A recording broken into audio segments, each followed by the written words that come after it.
Hi students, it's Miss Tarleton with a math lesson. Today's math lesson is titled 7 as a divisor.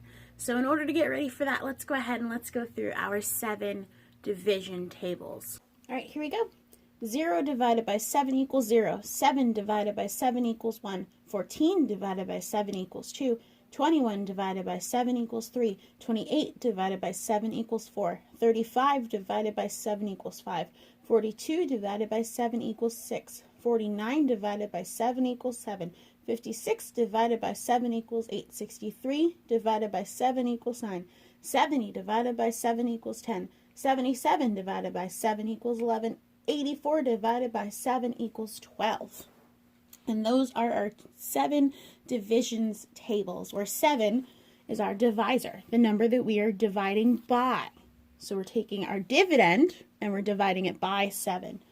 All right, we're going to go ahead and we're going to do some practice from today's worksheet. Let me just get that set up.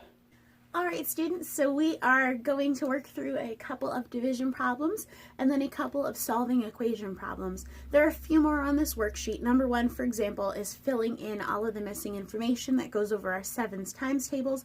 Number 2 are story problems. We want to look at the clue words in those story problems to figure out which of our 4 processes, multiplication, division, addition, or subtraction, we're going to use for each of those story problems. And then we're looking at number 3, where we are dividing and checking. Number 4 is going to be completing the problems. So there's multiplication, subtraction, different types of problems there. Number 5 we have up here on the board as well, where we're solving for the unknown. And then number 6, 7, and the brain booster are there as well. So for today, I'm just going to focus on 3 and 5, but if you need any help, just go ahead and reach out to me. Let's go ahead and let's get started. All right, so in 3A, we have 49 divided by 4. So we're going to ask ourselves the first question, how many times does 4 go into 4? We know that goes in 1 time.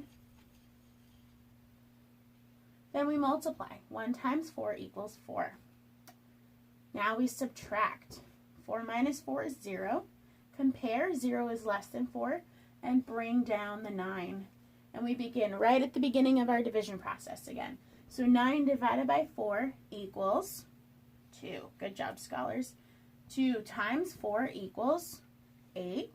We subtract. 9 minus 8 is 1. We compare. Is 1 less than 4?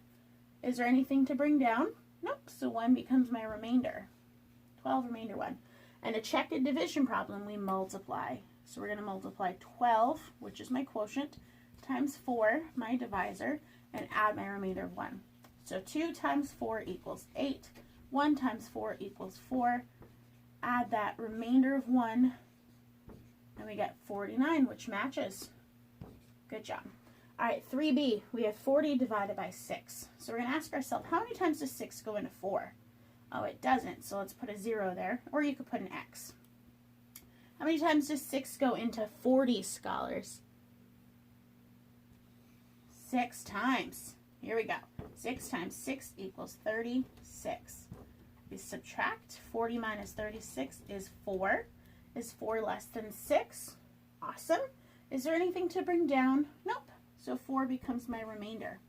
All right, to check a division problem, we're going to multiply the quotient times the divisor and add that remainder. So 6 times 6. And yeah, I know we know this one in our head, but we need to practice setting it up for when we get to more complex problems. So 6 times 6 is 36 plus 4 equals 40. 40 matches 40. It checks out.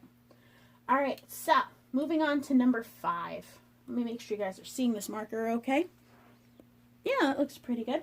5A, so we are solving for the letter N in 5A.